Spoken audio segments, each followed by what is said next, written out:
In a two-part Dateline special, we travel to Taliban-controlled Afghanistan to the scenes of alleged Australian war crimes. What is the feeling towards Australians here? دې ولسوالۍ او دا رقم د ملت نور ولس ډېر سخت لهجه ورته ګوري ډېر د قهر بس بله و دلته وشتلی و دلته وشتلی. Do you remember what any of them looked like? داسې و لکه دی. داسې وګور په دا ځای کې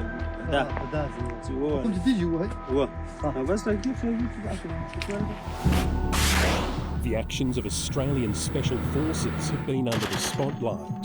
The judge found the accusations of war crimes, murder and bullying published by 9 newspapers were proved substantially true. The judgment brings one of Australia's longest running and most expensive defamation trials to a dramatic end. But some feel the focus should be on the war crimes committed by the Taliban. Hekmatullah's act is a war crime. He committed murder. That's what it is. It's murder. Murder is a war crime.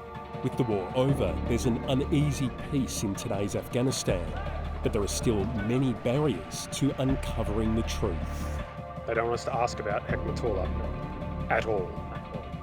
The problem is, you don't want anyone telling you what you can and can't ask. It was polite, but it was pretty firm that we needed to leave.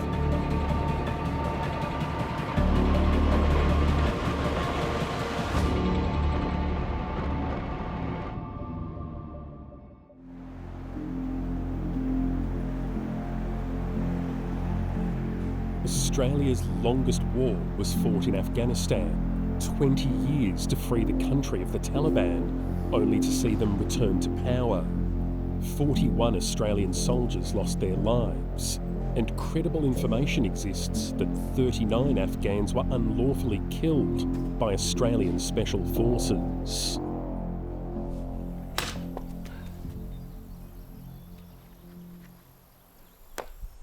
Our search for answers into alleged war crimes starts in suburban Canberra. My name is Hugh Pate. I'm the father of Private Robert Pate, who was killed in action in Afghanistan on the 29th of August 2012.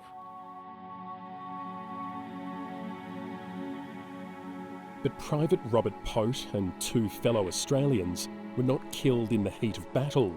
They were murdered by a man they thought they could trust. Hekmatullah was in the Afghan National Army. He'd just finished, or not long completed, his recruit training with the Afghan forces. Sergeant Hekmatullah was stationed at Patrol Base Wahab, where Australian soldiers were training the Afghan National Army for a 10-day mission. There were about 60 Afghans and 12 Australians. So that night, a few of them were playing cards. I think about half the Australians, 12 of them. There were 2 sets of 6. And Robbie was at the poker set. He was out of the game, thrown in his hand. He was probably losing. And had gone to clean his teeth. He came back and he got on very well with the corporal who was their motorised commander.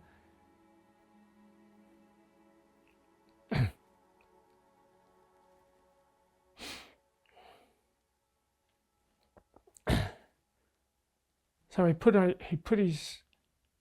he wanted to see his commander pay his last hand. So he put his head on his shoulder to give him some advice on what cards to play. And at that stage, Hekmatullah opened up on them with his M16 rifle. He fired a burst of 26 rounds from the 30-round magazine. Robbie had been killed instantly. He was hit with 11 bullets. Rick Milosevic was still alive, but only just. James Martin had also been killed instantly with 3 bullets to his chest.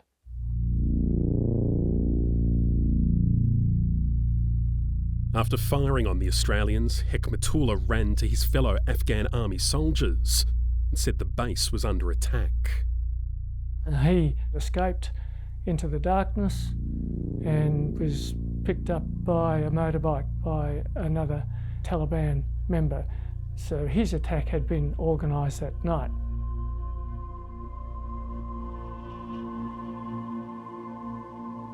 Well, our lives have never been the same since that day.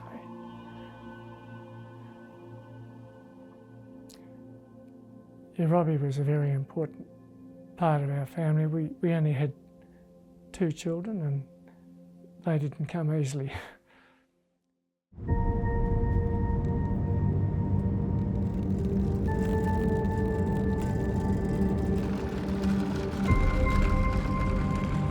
The manhunt for Hekmatullah by Australian Special Forces would result in the killings of 5 Afghans, including Ali Jan, whose death was central to the defamation trial brought by Ben Roberts-Smith. We're headed to the towns of Sola and Darwan, where these killings took place, and we're the first Australian journalists to go there. We're in Kabul, which, like all of Afghanistan, is now controlled by the Taliban. It's pretty hard to get permission to film here because there are a lot of stories the Taliban don't want told at the moment, but this is one they do.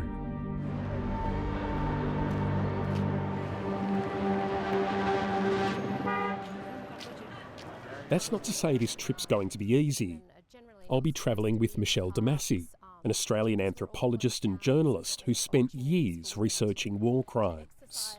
I've been coming here since 2010, so over 14 years I've come and gone to this country. I spend a lot of time investigating what has happened to people who were allegedly victims of Australian war crimes.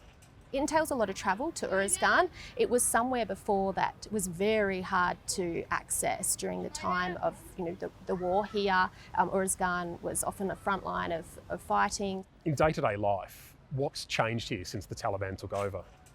Yeah, well, as you can see, there's a lot of peace and security here. There's no military build-up and people are moving freely. People don't look, scared and frightened. But at the same time, you can't discount what's happened when it comes to women's rights. We don't have girls over year 6 going to school. They can't, go to university. So obviously, the situation got much worse for women here, and that came at a price, right, for peace and security.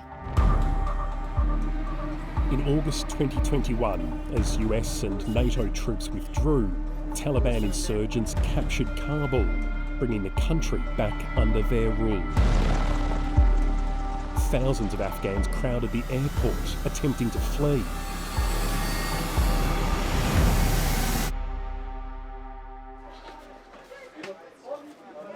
Since the Taliban takeover, women in Afghanistan have lost almost all their freedoms. There are new laws that prohibit women from speaking or showing their face outside the home. But as a foreigner with a journalist visa, Michelle is permitted to go about her work relatively freely. And she'll be taking us to remote parts of Uruzgan, where we'll rely on the hospitality of locals for lodgings.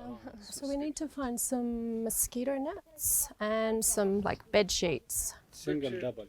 Single. Single. Yeah. How hot's it going to be? It will be overnight? very hot. Because it's 47 during the day. Yeah. So 30s overnight? Yep, I would say about 30. Okay. Yeah, no, great. This looks good. Right, okay. I mean, that's quite good if you want to sleep outside.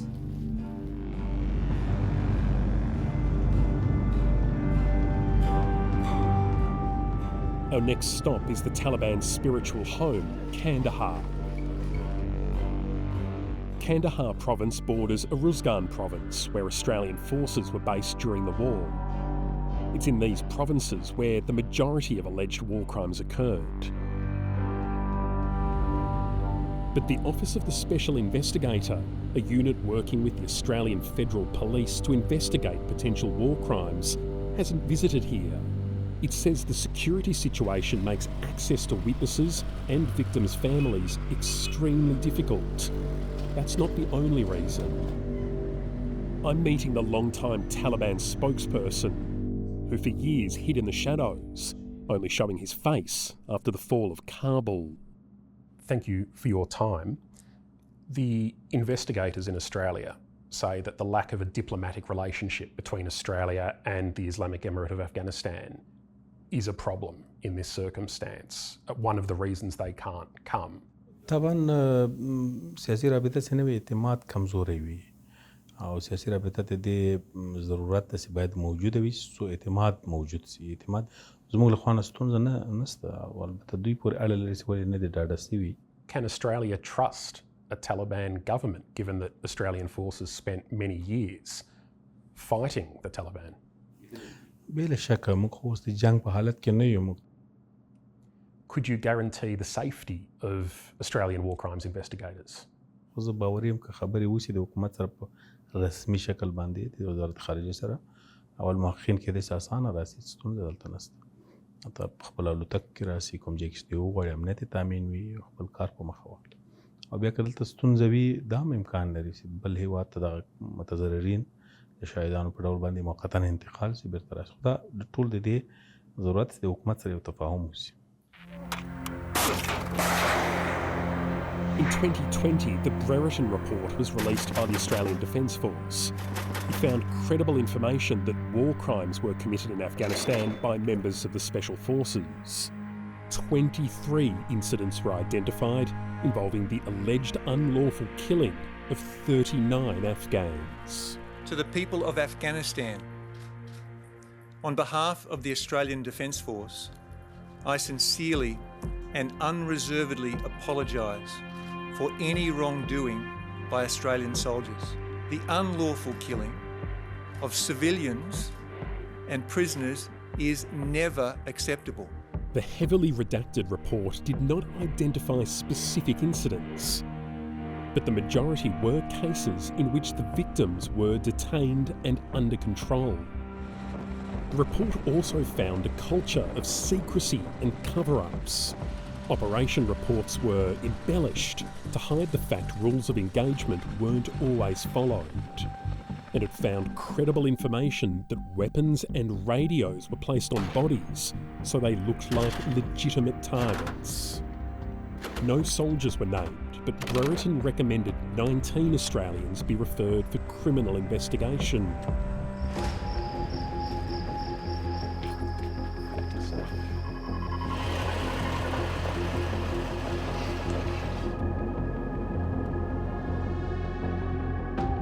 We're on our way to Sola, a village where 2 Afghans were killed by Australian Special Forces.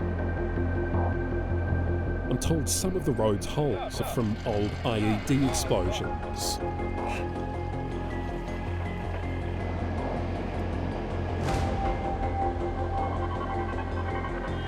We make a brief stop near the former Australian base in Tarankot and are soon surrounded. So as soon as we got the camera out, about 2-3 dozen people came to see what was going on. We're approaching 100 now, and we're kind of blocking downtown traffic, much to the displeasure of the police officer over there. This is like nothing I've ever experienced on the road. We're not sure if it's the novelty of seeing foreigners or a woman out in public. It's always been a very, very traditional province in a sense that, women are not really out on the streets. It's probably part of the reason, maybe why there's a lot of interest, why we're here right now. Yeah, we're holding up traffic in downtown Tarankot. We better get out of the way. We get out of there quickly and have one more official stop to make.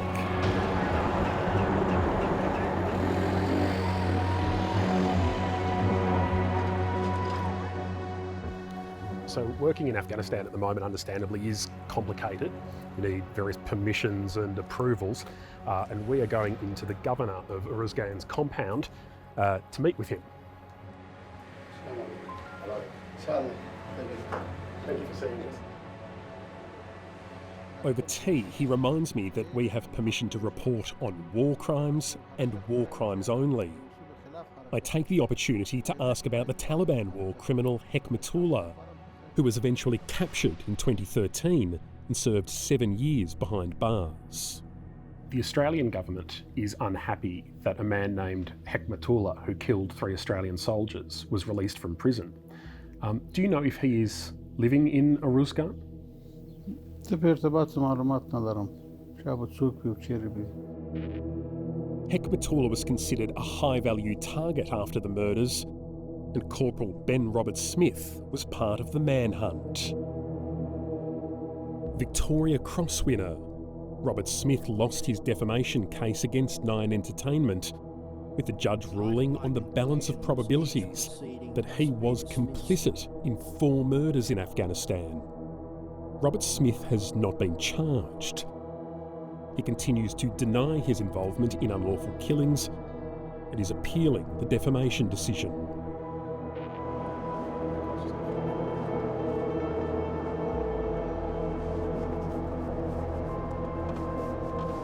Here in Sola, I'm meeting a witness to an SAS raid in which 2 locals were killed. This incident involved Ben Robert Smith, but it was not part of his defamation trial. An Australian Defence Force internal investigation found the killings were justified. But local farmer Haji Gul Muhammad disagrees and says the men were murdered. It's good to meet you. I felt nervous coming here. Around these parts, Australians just don't have the best reputation. دو څلوېښت ملکه افغانستان ته راله پاته سو په دې 42 ملکه کې دغه نه قدر ظلم هیچا نه دی کړی لکه د استرالیا عسکرو چې کړی دي په خاص ورځګان کې. He walks me through his recollection of what happened the night the SAS came. د ماخستان پر بانځه باندې موږ ولاړو زموږ لاسونه راوتړله موږ 14 نفره وو 14 نفره وو د ماجته سره راوستلو یو بل زوړ سرای وو په دې سرای ننیستلو. And you can show us where this happened? دلته جومات موږ ته په کلي کې ژوندی دی کېدای شي چې اوس د سیم موږ ته ورسو بیا هم ورسو هر وخت. So we're being taken into the village now to go and see the mosque, and Gul Muhammad's going to explain to us exactly what happened and what he saw. Can you show us where the imam was, where you were? امام پر دغه ځای کې داسې ولاړ ګور امام داسې ولاړ امام ولاړ دلته ګور داسې ټیک پسې ولاړ یوه دانه استرالایي عسکر پر دغه ځای کې ودرېدی یو دلته ولاړو راوشه دا منطقه ټوله ماسره وه. How do you know that they were Australian soldiers? نو خو چاپی د دې کار وو چاپی خو مکمل د دې په لاس کې وي هر څه چاپی چې وي دا خو د استرالایانو کار وو. Do you remember what any of them looked like? دا چې وو لکه دی ټوله جګ نفر وو. How exactly were you detained? Where were your hands? Were you able to see? زموږ لاسونه ټوله دلته د شا راولچا کړه د شا راولچا کړله بعد هغه سترګې را پلاستر کړلې در موټه یې نیولو بیا وله هغه سرای ته. Did the Australian soldiers explain why they were restraining you and taking you away? موضوع خو اصلا داسې پیښه وه هغه د سجاول په قرارګاه کې هغه استرالایي ځواکونه چې ملي اردو وویشتله د چا په نامه وو خو درک نه سره معلوم. You said the Australian soldiers were looking for someone. That man was named Hekmatullah, a man who killed Australian soldiers. Was he in the village that night? نه په دې کلي کې هیڅ وجود یې نه درلودی دلته د کومه اړیکه نه درلوده د چا سره.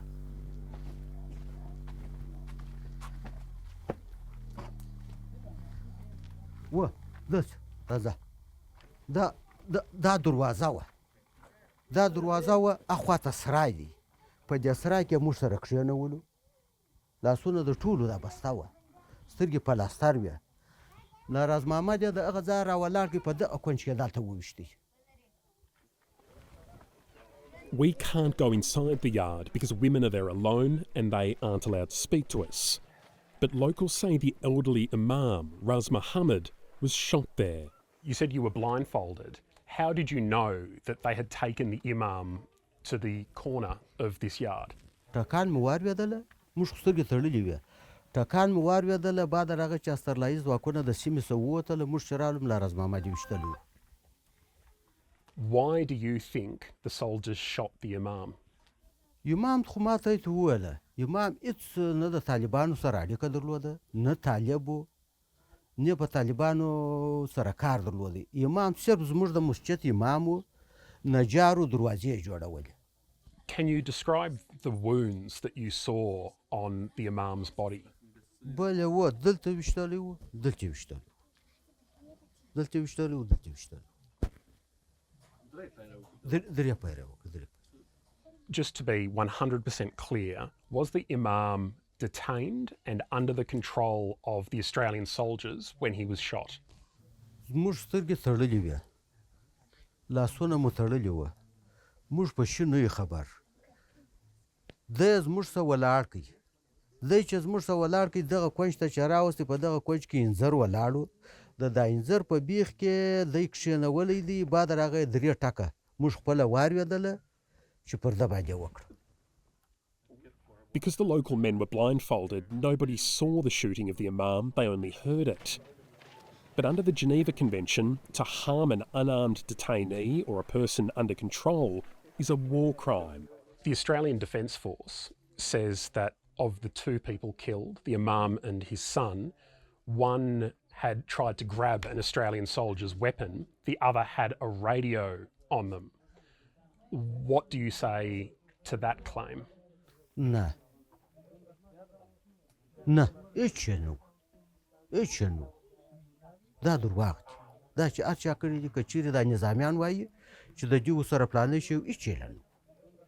The Imam's adult son was also shot and killed that night. Can you take us to where this happened? راځه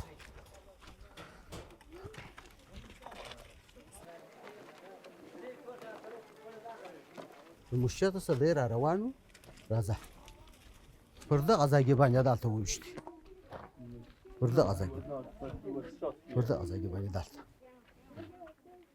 کې باندې دلته وویشتې. Were there any witnesses to his killing? Did anyone see or hear what happened to Jalil? په سترګو خو نو د دې سره هېڅوک نه و ورسره کوڅې ټوله محاصره وې څوک نه سو راتلی. Did anyone hear the gunshots that night? ما اول د واره اورېدل زه په سرای کې وم ګیر نه وم زه په کور کې وم اول د واره دغه سړی وویشت. Does he remember what Jalil's body looked like, what had happened to him? سپین کالي یې اغوستي وه په وینو د سور و نور ټپونه مپونه مو ولاکه دغه کړي یې چې کوم ځای ویشتلی یې سره کم خو د کوي. An ADF investigation at the time found the Solar killings were within the rules of engagement. It said the Imam was seen using a radio and failed to comply with an order, so was shot dead, and that his son Jalil tried to grab a soldier's weapon. The report stated 2 men shot the Imam. One was named as Ben Robert Smith. Gul Muhammad's account of what happened has not been tested in court. But he and other villagers deny anyone had a radio or failed to comply. Would you be prepared to speak with Australian war crimes investigators and to show them what happened if they came here? نو خو چې بیا راشم دغه شاهد زه ادا کوم چې وروره دا خلک یې بې ګناه شهیدان کړي دا سړی هم شاید دی دا هم شاید دی بل هم شاید دی وروره په دغه کلي کې 10 کسه نور پیدا کېږي. دا خو کومه پټه جاله نه وه.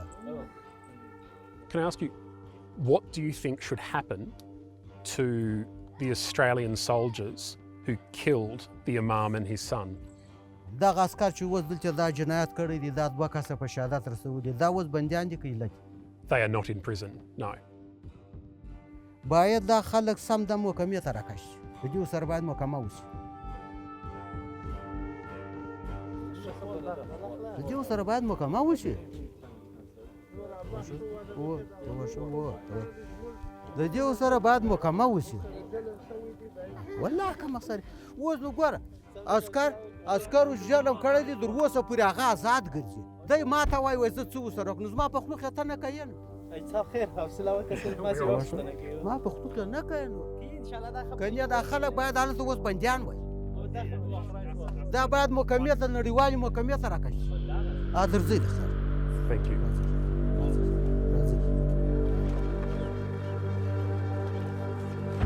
Okay, bye-bye. There were many men present when the local imam was shot by Australian forces here in Solar. No one we met witnessed the shooting of Jalil, the imam's son.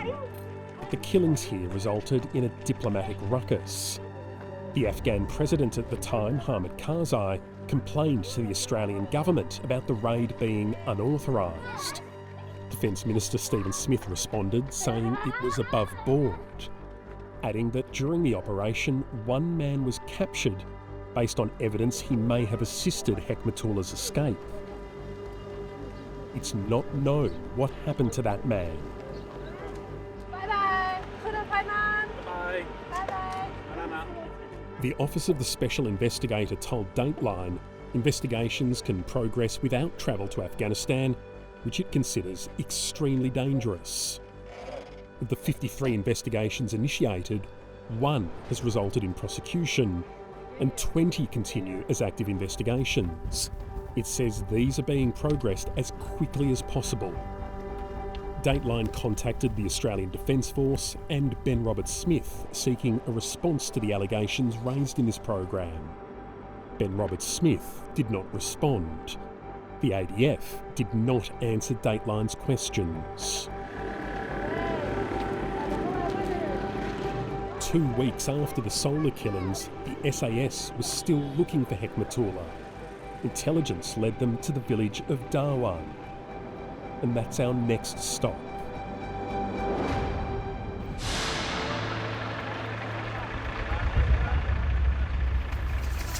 We've got a hell of a long drive today on some pretty average roads, so the guys are just getting the cars ready.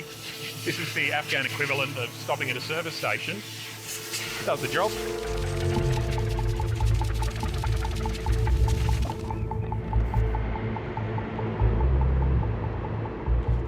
Journalist and anthropologist Michelle Damasi has been coming here for years. If you look over there, you can see how green the mountains are, because they're called Shin Mountains, which the translation for that is green. So it's sort of got this pastel green tinge to it. Investigating alleged Australian war crimes is her specialty. And today we're heading to an infamous killing scene in the village of Darwan. It's barely a dot on the map, on the edge of Uruzgan province, surrounded by mountains. In September 2012, the Australian SAS were hunting for a rogue Afghan soldier called Hekmatullah, who had just killed 3 Australian soldiers in cold blood. Thinking Hekmatullah was hiding there, the Special Forces raided Darwan. The SAS had helicopters. We have a day-long drive and 2 clapped-out cars. Foreigners in these parts are a very rare sight. The last Australians here were likely soldiers. So when we stop for a bite in Dera Wood, we find we attract a crowd. Hello, I'm good. How are you? I'm good, thank It is good to meet you. Hello. Where are you from? From Australia. Australia. It's nice to meet you. Maxwell. Huh? Maxwell, yes. Glenn Maxwell? Yes. Everyone knows Glenn Maxwell. Afghanistan would probably have won a cricket game last year were it not for Australian Glenn Maxwell's heroics with the bat. Okay. All right. Looks like we're in Dera Wood. Do you ever get the feeling that we're being watched? Oh, just a little bit. Look at his face pushed against the his nose is like...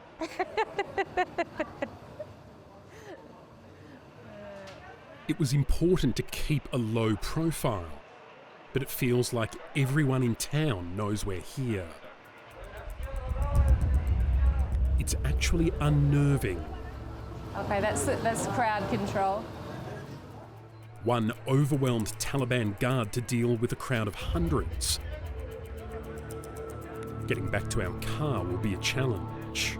As you can see, that I think is our car with the sea of people over it. Go? Yeah, I'll go. I'm going to go first. All right, I'm going to head.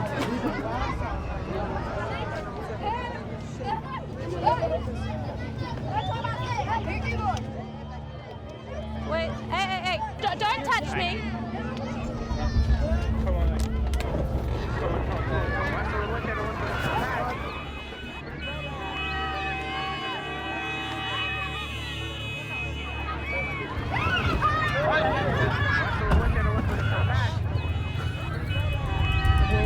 Is this the car we were in before? No.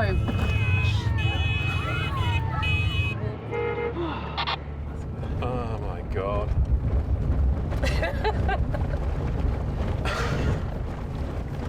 Being mobbed and then being taken to safety by the Taliban is insane. If being overwhelmed was the worst of it, we feel lucky. Because Australia's legacy here in Afghanistan is marred by dark allegations. In 2020, a bombshell defence inquiry exposed what had long been feared. Australian Special Forces had allegedly committed war crimes in Afghanistan. To the people of Afghanistan, on behalf of the Australian Defence Force, I sincerely and unreservedly apologise. The so-called Brereton report disclosed allegations that 39 Afghans were unlawfully killed by or involving 25 of our elite soldiers. It said the killings were not during the heat of battle. The victims were detainees or prisoners. And evidence was fabricated. It's unknown which killings were in the report, given it was heavily redacted. But Australia's most famous soldier, VC winner Ben Roberts-Smith, was found in his failed civil defamation trial to be complicit in the murder of 4 unarmed Afghans. He denies any wrongdoing and at the time of broadcast is appealing the decision. Perhaps the most notorious killings took place in the village that we're now driving towards.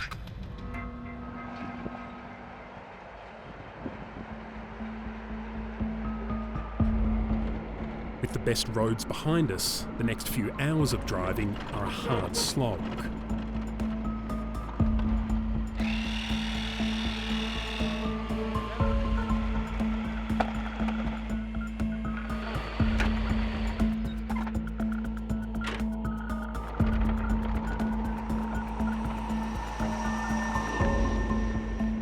Finally, we arrive at the local district leader's compound. We need his blessing to go further.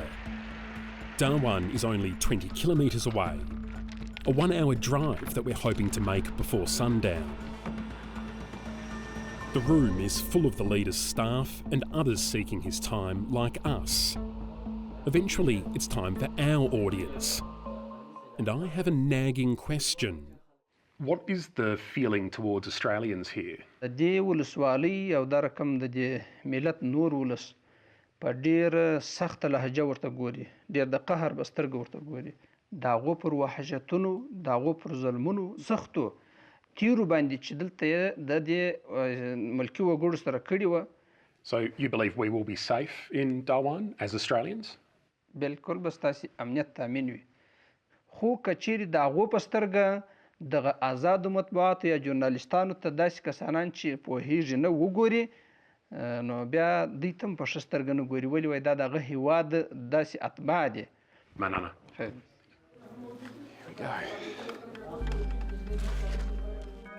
Our Afghan producer confided much later that one of the guards told him that because we're Australian, he'd like to empty his rifle's magazine into us.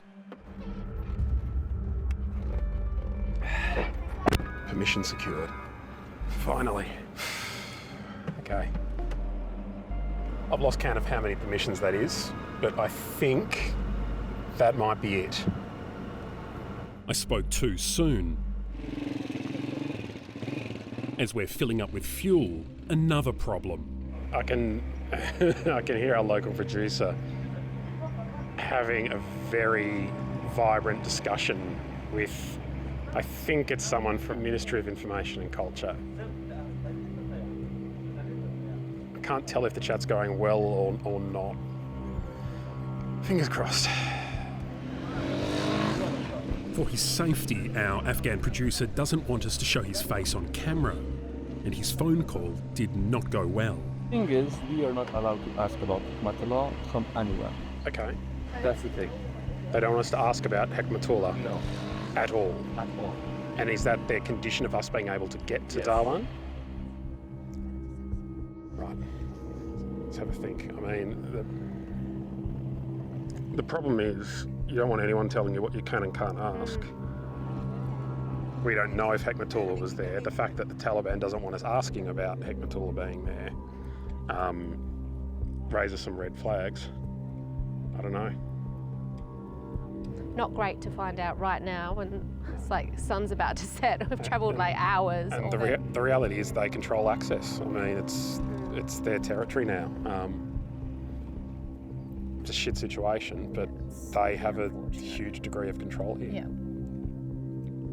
Any ideas where we're going to sleep?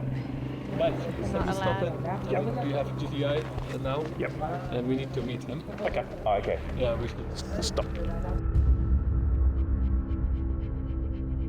Unfortunately, we couldn't film our meeting with the GDI, the Taliban's feared secret police. That was strangely calm and intense at the same time. So we were taken into an empty field surrounded by walls. There were a couple of blokes holding rifles. We sat down on the ground and basically it was explained through our local producer that we won't be going to Darwin tonight. We're going to be staying here.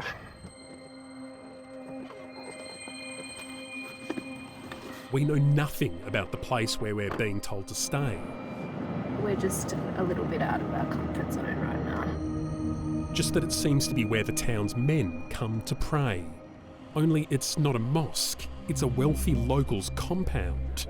Someone we later find out has a bad history with Australians.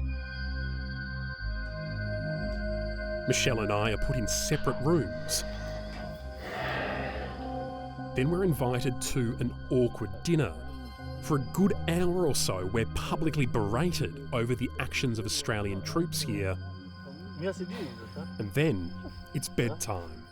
Impromptu camp out with the mosquito nets. This wasn't in the plan, but went in Afghanistan. So this would sound totally made up and bizarre if it wasn't 100% true. We are spending the night on the front lawn of a local man. He is a blind money trader who told us when we sat down to have dinner with him that Australians killed many members of his family and he hates all Australians. But we are his guests. Good night.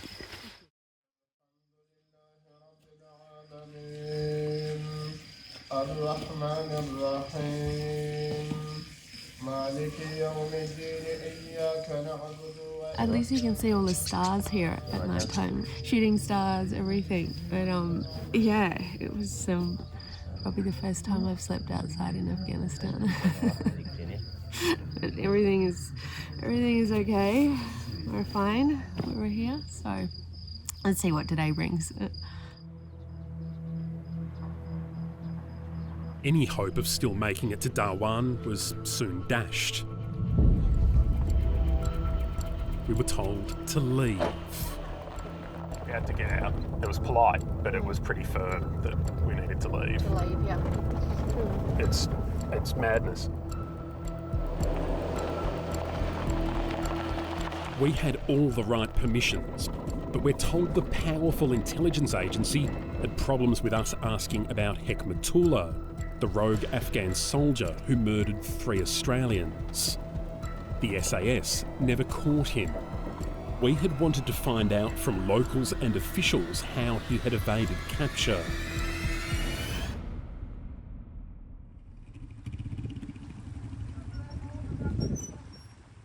But while we couldn't get to Darwin, a few weeks earlier, Michelle travelled there for her own research and to plan for our visit.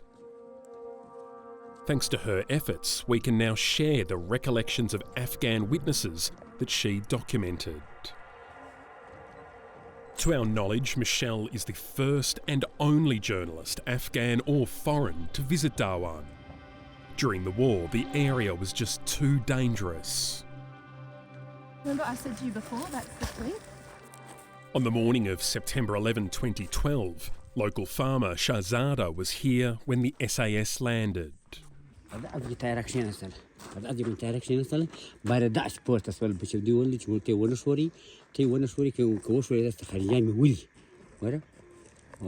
He says he saw a soldier kick a local man off a cliff.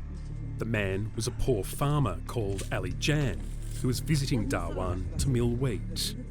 Shahzada was a video link witness at Ben Roberts-Smith's defamation trial.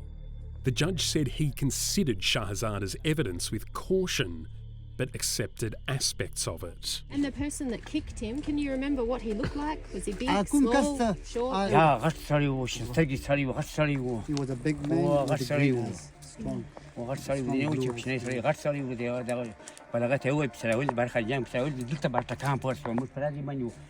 مارشال دا ولی سید از ما زوی وشتی دلته چرا دی شتلی دی پروتو دی دا کم پروتو بین به دلیلی په جوړ کې پروتو دا څنګه ګور په دا ځای و دا په دا ځای و کوم دې دی و بس راځي This man is Shahzada's son. He was a key eyewitness at the trial. That's the cliff behind him.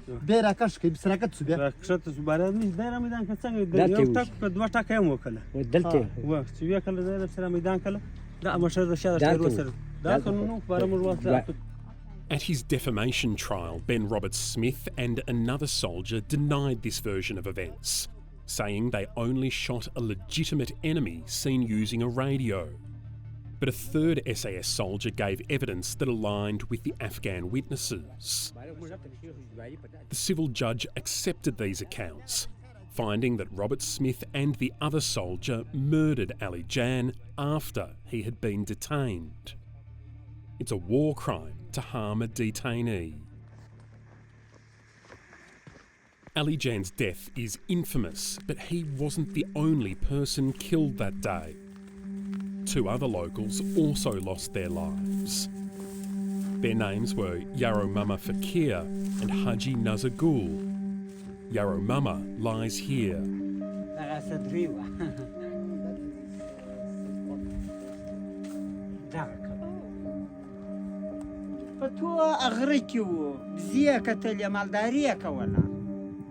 بس دغه زما سین سړی و دا ښه اخلاق مون ښه خوشحاله سړی و ښه خوشحاله ښه بس به خوله به یې د خندا ډکه ډکه وه. Yarrow Mama's sister Shawo was the first to find the bodies. ستا دونه ژوند ستا دونه ښځې وه ستا دونه نسلونه ته رالې رالې وینه چې خدای دلته توک کړې وه. She says the 2 men were innocent villagers executed by Australian soldiers here in what's known as the Almond Room. کومه ګناه و تا دا ولیدو وه خو پر رایان پر خپل ځای ناست وه خو نه طالب لا نه و پکښې. There are no local eyewitnesses to the killings, but Syed Hamid says he was detained just outside the Almond Room and heard what happened. حاجي کاکا فکر و یارو ماما فکر په د خونه کې چې و زموږ ناست یو و د خونه ته وردننه کا په دې خونه کې منطق پرتی وي یو خونه ته چې وردننه کا موږ د خونه چې هغه په درګار اخلاصه ده یو چولې ته ناسو ټکان وسوه.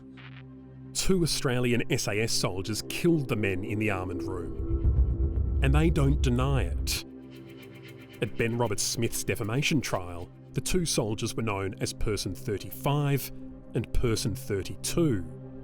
They weren't on trial, but they were asked about the men they killed. Person 32 said they were armed and posed a threat to us, and Person 35 said those 2 insurgents were legally engaged, lawfully engaged, under the rules of engagement. Person 35 said the 2 men they killed in the Almond Room were found separate to the other villagers detained that day. But Darwan locals say they were all detained together and that the 2 men were then taken into the Almond Room and killed. هغه خارجیان راغله خارجیان چې راغله باره وویل چې راوځي دی باره چې د بندې راووتو دوی ته چې راورسېدو نو دوی غږ راباندې وکړي لاسونه پورته ونیسي موږ لاسونه داسې پورته نیولي وو حاجي کاکا در مخ و زه په پسې وم یارو ماما فکر په ما پسې وه موږ لاسونه دی پورته نیولي وه پر موږ لاسونه تېروله هغه تېرولو جوالت یې کښېنولو بله پلا چې شو بله پلا د یارو ماما فکر څه پوښتنه وکړل ته څه کاروبار کوې دلته څه کوې خیر بیا د حاجي کاکا څه پوښتنه وکړه حاجي کاکا ته یم چې په لاس کې بندي کړه نو دا لنګوټی دی په غاړه کې ولوېدله چې راله ټول یې تلاشي کړل سترګې ور وتړلې لاسونه یې ور وتړل بالا بالا یې دننه کړل بالا خو ځای پاک خو نه دننه کړلمه تللې وه وهلې وه ویشتلې وه بالا وینې وې بهېدلې بالا شرهارې وه. Again, it's a war crime to execute a prisoner, even an enemy. And it cuts both ways. If Australian soldiers were captured, they would hope and expect that the rules of war are followed.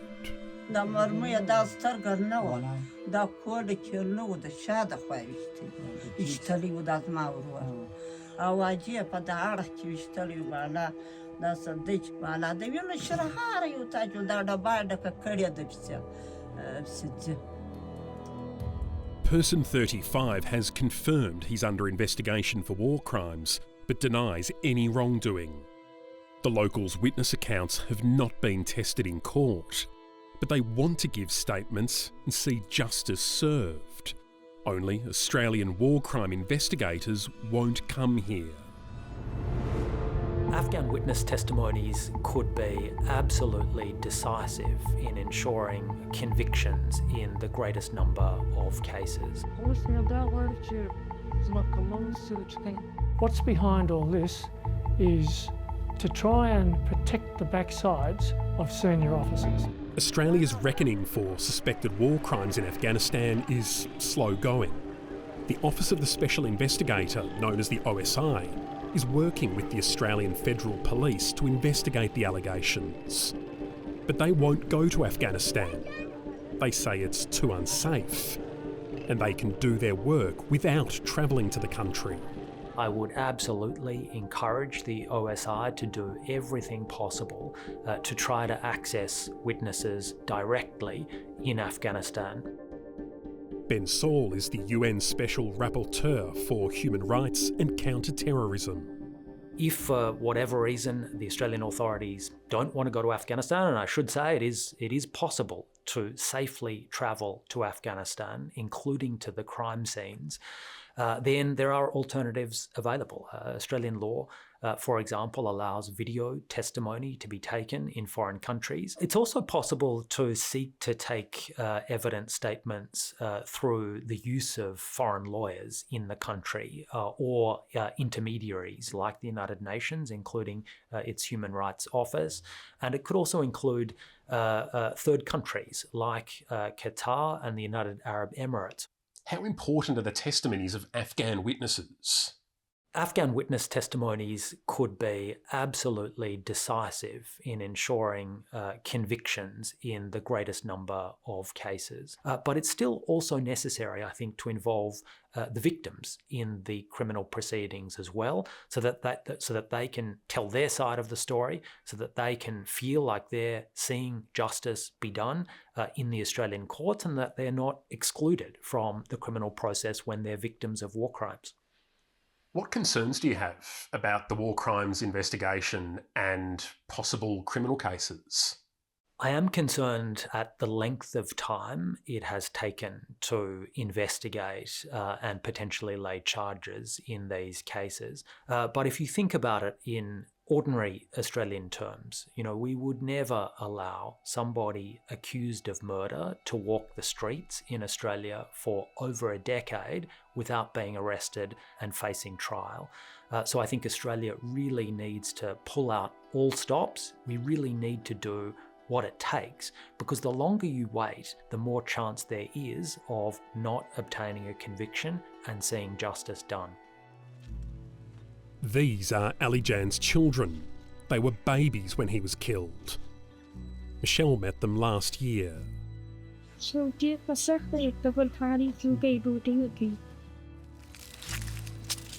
They work as child labourers, picking cotton. The kids lost 2 family members in Darwan. Their grandfather was Yarrow Mama, one of the men killed in the almond room, and their father, Ali Jan, was killed next to the cliff. Ali Jan's widow doesn't wish to show her face.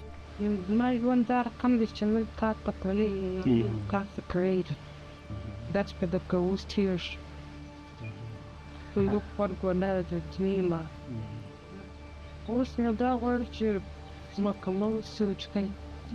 Has anyone ever come to speak to you about being able to access justice? Yeah, it's okay. 4 years ago, the Brereton Inquiry recommended paying compensation as a matter of urgency, as something which does not require a criminal conviction for war crimes. And that's precisely because of the need faced by the victims to restore their livelihoods. Australia still sees paying compensation as an act of military charity by Australia. It doesn't recognise that there's a right under international law of victims to receive compensation. So I think this really shows an utter disregard and disrespect for the plight of the victims.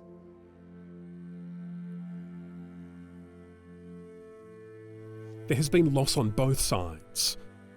Hugh's son, Robert Pote, was one of 3 Australians killed by Hekmatullah, a Taliban plant pretending to be a friendly Afghan soldier. Well, we live with we never forget Robbie. If he was here now, he'd be into his 30s. He would probably be married. He would have children. He said that he looked forward to the day when he would have children. So we've missed out on that. And we'll miss out on that forever. We won't have grandchildren. So it's not really a bundle of laughs, our life. Back in 2012, Hekmatullah evaded capture despite the SAS hunting him in Sola and Darwan. But a year later, Hekmatullah was caught. And he confessed to all his crimes rather proudly, and they sentenced him to death. It's never been carried out. Following the retaking of the country by the Taliban, Hekmatullah has been treated like a hero. Today, Hekmatullah is a free man. Dateline eventually tracked him down, but he declined our interview request.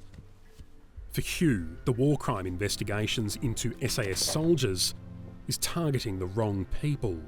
And I believe very firmly that what's behind all this is to try and protect the backsides of senior officers. And I think they're throwing people like Ben Roberts-Smith under the bus to cover their own backsides.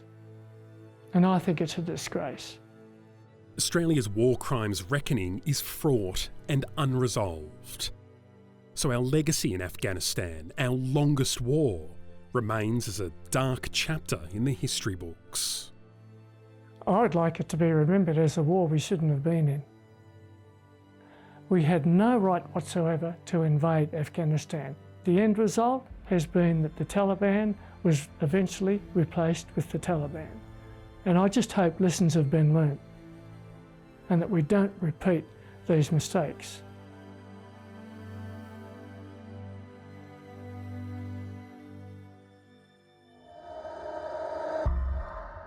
When asked about compensation for victims in Afghanistan, a government spokesperson said Australia is committed to implementing the Brereton Report's recommendations in full. Dateline asked the Office of the Special Investigator if they would be taking Afghan witness testimonies. They didn't answer, saying only that investigators assess information from a range of sources.